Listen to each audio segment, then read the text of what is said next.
told his friends he was my dog. When he found out, his reaction shocked me. Hello, Reddit. Longtime lurker here, but this is my first time posting. So yeah, please go easy on me because I'm honestly feeling really raw right now. First of all, I know the title makes me sound like a total asshole, and honestly, maybe I am. But I swear, it's not as bad as it sounds. Okay, maybe it is that bad. Either way, I really need some input on how to go about addressing my husband and talking to him because I know I've messed up so badly. I'm hoping that there's still some way I can fix things because I love him, and I've never wanted to hurt him. So, my husband, let's call him Jake, and I have been married for about 3 years. Jake is one of those guys who is just, effortlessly charming. Everyone loves him. He's the kind of person that people naturally gravitate toward. He walks into a room, and suddenly he's the center of attention without even trying. He's always been super confident. Sometimes, though, that confidence can come off as cocky, which, to be honest, has always kind of bugged me. But even with that, he's also been so loving, to me at least. He's not that soft, sweet guy with everyone else, but with me, he just kind of melts. He's the type of person who will go along with what I want, just because I want it, even if it's not something he's into. Honestly, I've always thought that was one of the sweetest things about him, how much he loves me, how much he's willing to compromise and do things for me. But if I'm being brutally honest with myself, it's also something I took for granted. Now, don't get me wrong, I love Jake. I've never doubted that. But sometimes his confidence felt like it overshadowed me. He's just that guy who commands attention everywhere he goes. Whenever we were out with friends, he was the one cracking jokes and effortlessly becoming the center of attention. People would be laughing at his jokes, hyping him up, hanging onto his every word. And then there was me, sitting there, feeling like I was invisible. It wasn't like Jake was intentionally ignoring me or trying to make me feel small. In fact, he was so thoughtful when it came to me. If he noticed I was quiet during a conversation or a night out, he'd gently steer the conversation my way, asking me questions or bringing up something he knew I'd feel passionate about. He did his best to make me feel seen, and I truly appreciated that. But let's be honest, when you're married to someone with a larger-than-life personality, it's tough not to feel like you're a sidekick in their story. It's not just that Jake was charming or funny. He was magnetic. People gravitated toward him, and he thrived in that space. Me? I've always been more of the quiet one. I don't have that natural charisma that pulls people in, and that difference between us was glaringly obvious every time we were out with friends or in social settings. Jake, coming from an upper-class family, definitely didn't help matters. If anything, it made my insecurities worse. His family had never truly liked me, and while they never outright said it, they didn't exactly hide it either. They had this way of making snide remarks that were just subtle enough to fly under the radar, but sharp enough to leave a sting. They'd hint at how much better Jake could have done, or make comparisons that placed him on a pedestal, while reducing me to someone who just got lucky to have him. It was never overt, nothing I could directly call out, but it was there. And it wasn't just about the economic gap, though I know that played a role. They made it clear in their own passive-aggressive way that I wasn't the kind of person they thought Jake would end up with. Maybe they wanted someone more outgoing, more polished, someone who could hold their own in their high society circles. Instead, they got me, the quiet, reserved girl who didn't fit the mold. The worst part was that they were careful to keep whatever they said out of Jake's earshot. Whenever he was around, they were cordial and polite, but the moment he stepped out of the room, their true feelings came through. I thought about bringing it up to Jake so many times, but I never did. Maybe I didn't want to cause drama, or maybe I was scared he would do something drastic like cut them off. Either way, I stayed silent. His friends, or, well, our friends, I still don't know what to call them. Let's be real, they've always been more his friends than mine. I probably wouldn't even know most of them if it weren't for Jake, and I definitely wouldn't have stayed in touch with them on my own. They were his crowd, his people, and I was just sort of absorbed into the group because I was with him. That said, they weren't bad people, not at all. Compared to the stuff his family would say, his friends were downright sweet. Their comments weren't cruel, not even close, but they were still there, those little casually dismissive remarks that you could easily brush off if you weren't already insecure. It wasn't like they were trying to hurt me or make me feel out of place. Most of the time, they were just teasing, playful in that way friend groups can be. But there was this recurring theme that always seemed to circle back to how different Jake and I were. And sure, on the surface, it's harmless, I know that. It's lighthearted, and they didn't mean anything by it. Especially when Jake would notice that I wasn't saying much and try to pull me into the conversation. He'd always do that, by the way, which was sweet of him. But whenever that happened, their comments just felt true. Like they were pointing out, in their own subtle way, that I didn't really fit. Those comments, those observations stuck with me, not because they were mean or nasty, because they weren't, but because they fed into something I was already feeling. I'd been questioning my place in Jake's world for a while by then, and every time someone casually remarked on how different we were, it felt like a confirmation of those doubts. Things like, "You two are so opposite, how does this even work?" might seem funny and innocent to most people, but for me, it hit differently. It was like a tiny reminder that I wasn't like them, that I wasn't like him, that I didn't belong in the world Jake had built around himself. I know logically that they weren't trying to make me feel that way, but logic doesn't always win when you're fighting your own insecurities. It wasn't Jake's fault, I knew that. I knew that deep down. Jake never made me feel like I wasn't enough. He never said or did anything to intentionally make me feel small. But I couldn't stop comparing myself to him, couldn't stop stacking up everything he was against, everything I thought I wasn't. The thing about insecurities is that they don't just stay in one place.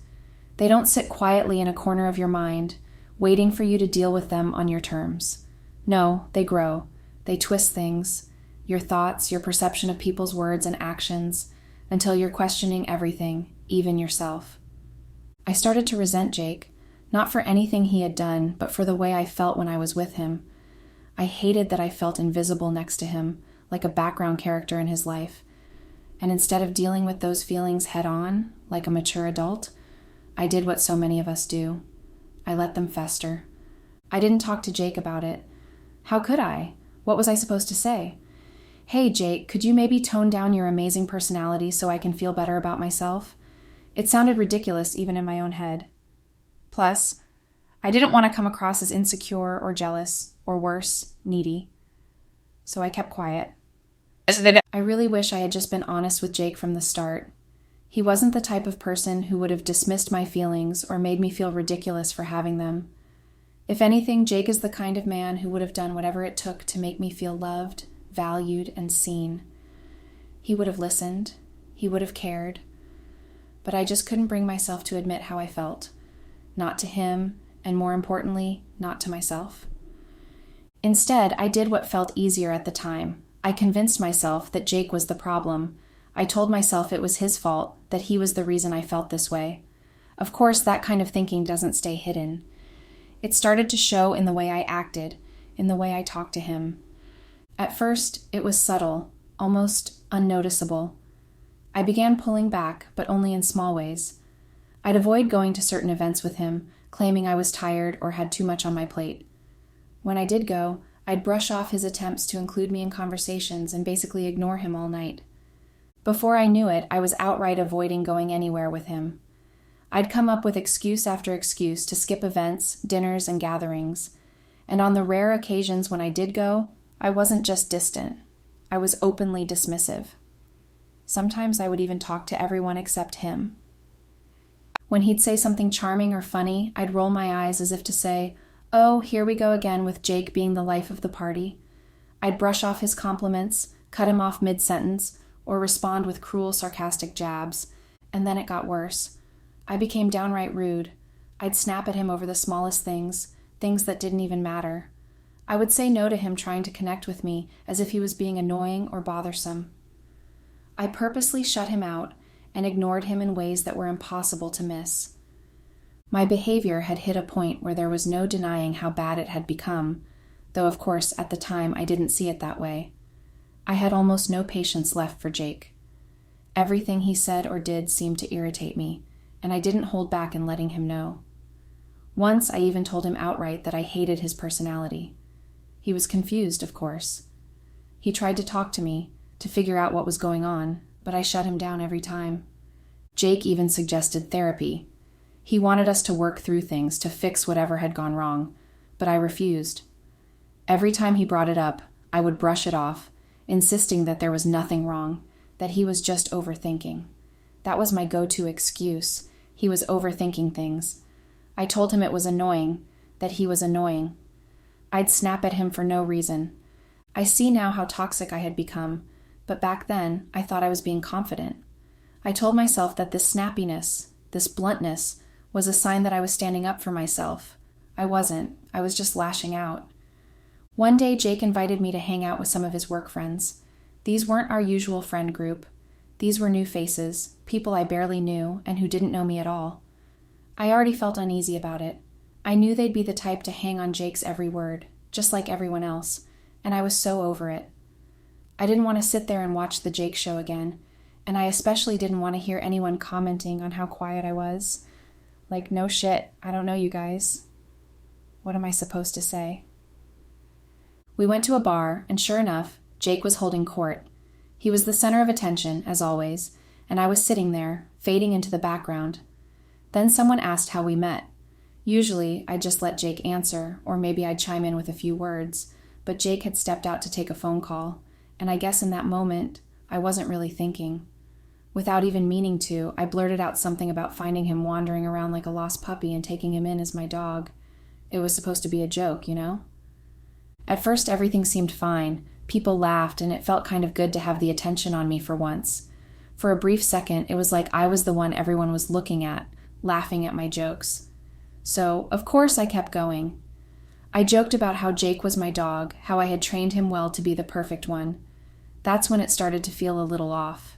His friends weren't laughing as much, but I was a little tipsy, so I pushed on, saying how Jake would willingly bend over backwards for me, like one of those tricks you teach your dog. I even threw in how loyal and caring he was, and said it was because I had molded him into the perfect dog. Then, of course, Jake came back, and as soon as he did, I went silent. The laughter died down, and so did the conversation. It was like the mood just shifted, and no one said anything after that. I didn't think much of it at the time. I told myself it was fine. It was just a joke, right? I figured his friends would forget everything the moment they left the bar and went home. It wasn't like I actually thought of Jake as my dog. It was just a stupid little joke. But of course it wasn't that simple. A few days later, everything blew up. One of Jake's friends from that night texted him, telling him they were a bit concerned about how I had talked about him. Apparently, they thought it was kind of weird and a little disrespectful, and that's when Jake confronted me. He asked what the hell that was all about, and honestly, I froze. I didn't expect him to be that upset. Jake was visibly hurt, more than I thought he'd be. He asked why I'd acted the way I did, and I tried to brush it off as just a joke. I said, "It's not a big deal. It was just for laughs." But he wasn't having it. He told me it wasn't funny. He said I had crossed a line by making him the butt of the joke, especially in front of people who barely knew me. And then he went on to say how humiliated he felt when he got those texts from his friends, how the things I said showed a lack of respect and consideration for him as my partner. He said I should have known that would bother him. Instead of just owning up to it, I got defensive. I told him I didn't know he'd get upset over a joke. How was I supposed to know it would bother him? But he saw right through that. He told me he knew exactly what I had meant to do. He said I had this habit of cutting him down whenever I felt insecure, and worse, he reminded me that this wasn't the first time I had done something like this. At that point, I realized how bad it had gotten. I didn't know how to respond because deep down, I knew he was right. I had always justified my rudeness as harmless, playful even, but I had never stopped to think about how it might make him feel. Jake told me he needed space. He said he wasn't sure he could spend the rest of his life with someone who didn't respect him. And then, just like that, he packed a bag and left. I didn't try to stop him.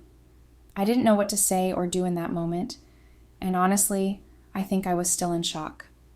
No. It has been 2 weeks since that night, and the silence has been deafening. He won't respond to my calls or texts except it's logistical things. I've apologized more times than I can count, but it feels like I'm throwing words into a void. I don't think he's ready to hear them, let alone forgive me. Jake didn't deserve that. He never did. I want us to make it through this. I don't want to lose him. If he gives me another chance, I'm ready to show him that I can do better, that I can be better. But I know it's not just about words, it's about actions. I need to show him that I respect him, that I value him, and that I can support him in the way he deserves. Right now, though, I'm lost. I don't know how to proceed without pushing him further away. I don't know if I should keep reaching out or give him the space he asked for. All I know is that I don't want this to be the end of us. If there's any chance of rebuilding what we had, I'm ready to fight for it. But I could really use some insight on how to approach this without making things worse. Update. Hello, Reddit. First off, let me just say, this post, I didn't expect it to blow up like this. I honestly kind of hoped it wouldn't. I wasn't ready for the kind of attention it would bring. But here we are. It's gone viral. Way more than I ever imagined. I've gotten so many DMs that I literally can't keep up with them, and I'm still trying to go through the comments, all of them. Some of you are being incredibly kind and understanding, and I'm trying to focus on that, but there's been a lot of tough feedback too. And honestly, I deserve it. I've read a lot of harsh comments, people calling me hypocritical, saying I need therapy, telling me I'm a mess, and they're right. They're right on all counts. I know that. I know I've messed up big time, and there's no escaping the reality of it. I can't deny it. It's all my fault. Every single part of it. I screwed up, and I get that. You don't need to sugarcoat it. I've made so many mistakes, and I'm fully aware that I've hurt the one person I never wanted to hurt. Some of you mentioned therapy, and you're right. I should have done that a long time ago. I didn't take care of myself emotionally, and it ended up impacting everything. And yeah, we would have probably gone to counseling, but he doesn't want that anymore. He doesn't want me anymore. He wants a divorce. That's the reality I'm facing now. And it's not like I'm angry at him for it. He's been done for a while. He's been done, and I just couldn't see it. I'm struggling with it, I'm not gonna lie. I feel like I've completely lost him, and it's my own fault. I have so many issues I need to work on, so many insecurities, so much damn self-doubt that it's suffocating. I've always had this inferiority complex, always comparing myself to everyone, especially to Jake. And for whatever reason, I couldn't just be happy with him. He was too good for me, and I couldn't handle it. So I pushed him constantly. I pushed him away without even realizing it. And now here we are, it's all gone. We talked today, and it was the hardest conversation I've ever had. He came over to grab a few things, and I had to face him. Finally, after all this time, I tried to open up. I tried to apologize and told him I was ready to work on myself, to show him that I could be better, that I could respect him and be the partner he deserved. But before I could even suggest counseling, before I could say anything about how much I wanted to fix things, he cut me off. And that's when he said it. He wanted a divorce. I was floored, literally stunned. I couldn't even breathe for a second. I thought he was going to say anything but that. He said he had been thinking about it for a long time, that he had come to terms with it. He realized that everything I had done, the jokes, the disrespect, it wasn't just that the dog incident. That was just the thing that pushed him to the edge. But the real issue was how I had been treating him for months. He said I had been dismissing him, shutting down his attempts to fix things, to go to therapy, to work on us. And now, after all that, I was finally asking for help. He said he couldn't do it anymore. He couldn't keep fighting for a relationship that I hadn't been willing to fight for. He said he didn't want to drag this out, that the best thing I could do for him now was sign the divorce papers and let him go. I lost it. I cried harder than I ever have in my life. The tears came so fast I could barely breathe, and I was choking on my own sobs. I couldn't say anything. I wanted to explain myself, to beg him to stay, but all I could do was cry. And then he had to get me a glass of water because I was so worked up I couldn't even catch my breath. I feel so lost. I don't even know who I am anymore. I'm just so fucking devastated, and I don't know how to fix this. I've lost him, and it feels like it's all my fault.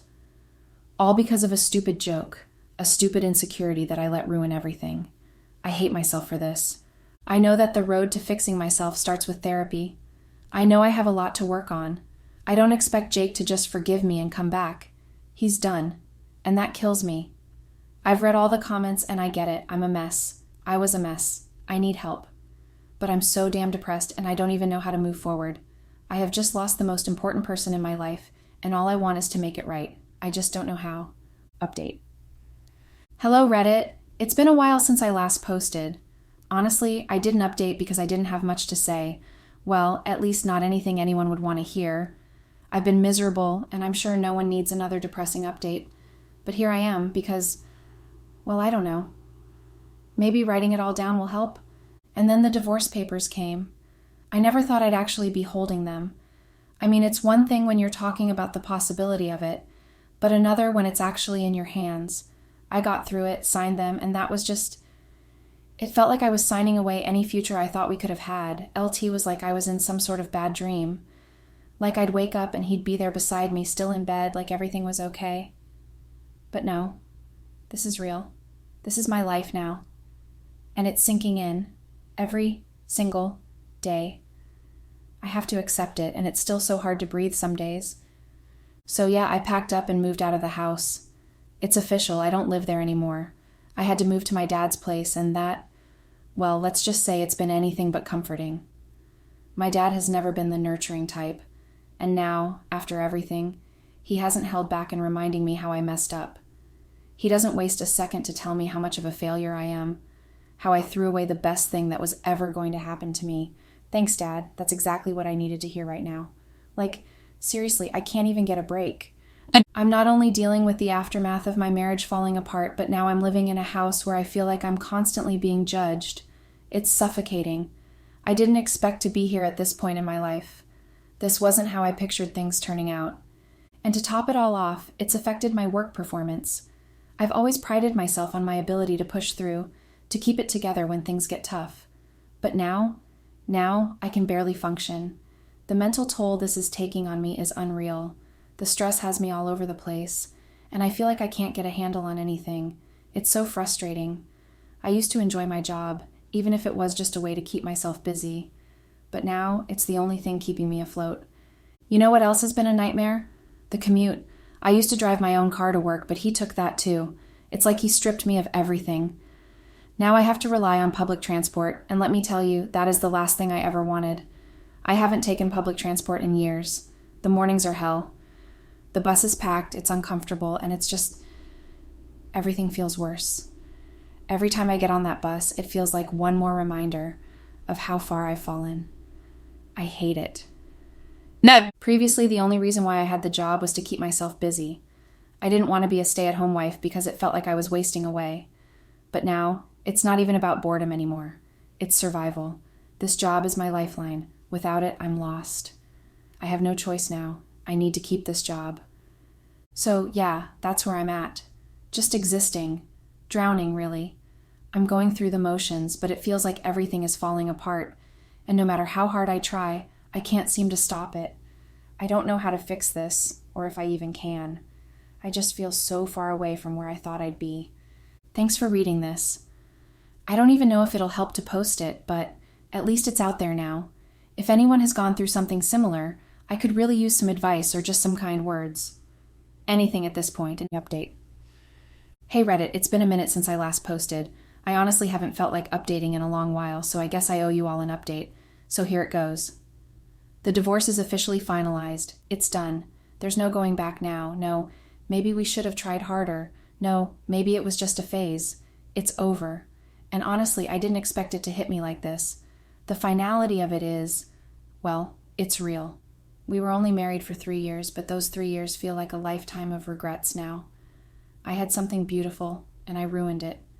We didn't even have anything to split. No house to fight over, no joint bank accounts, no investments to divvy up. Nothing. I didn't bring anything into the marriage, and he had everything before we even got together. The house, the car, everything. Even the car I drove was technically his. He'd given it to me, but it was in his name, and since we were married, I didn't bother with having it changed. I guess, looking back, that was a sign, wasn't it? Everything was his, and now nothing's mine. So how have I been? Well, not great. I'm still living with my dad, which, as you can imagine, is not ideal. My dad is a narcissist, so it's been, well, hell. Every day is still a reminder of how I'm a failure. I mean, I can't even get a break from that. Every morning it's like a slap in the face. I know it sounds dramatic, but that's honestly what it feels like. He doesn't hold back, constantly telling me how much of an idiot I've been. And as for work, well, I'm still at the same job. It's what's keeping me afloat right now. I know I mentioned before that I didn't want to be a stay-at-home wife, so I got this job to keep me busy at first. I thought it was just something to pass the time, but now it's my lifeline. It's the only thing paying the bills, and it's not enough. After everything went down, I realized how much I need it to survive. It's crazy how quickly things can shift. I've been looking for a second job, something with flexible hours, like my current one, so I can make enough to cover my bills and maybe save a little. The thing is, though, it's not even about saving anymore. It's just about surviving. My dad is charging me rent, and even though he knows I barely make enough to cover the basics, he doesn't care. So, yeah, a second job is pretty much essential at this point. Going from being financially stable and in a happy marriage to this, it's a huge shock. I was living in a house that was ours, sharing everything, planning for a future. Now I'm barely scraping by and will have to work 2 jobs. I've had to stop therapy because I just can't afford it anymore. I was going to therapy for a while and it helped more than I realized. But now I can't even think about it. The reality is that I can't afford to take care of myself mentally, emotionally, or financially. So yeah, I'm drowning. I'm just existing, trying to hold on. And I'm so tired. Tired of feeling like I'm stuck. Tired of fighting just to stay afloat. I'm not sure how much longer I can do this. But I guess I don't have much choice, do I? That's it for now. I don't know if anyone will even care to read this, but I needed to put it out there. I'm just trying to survive, one day at a time.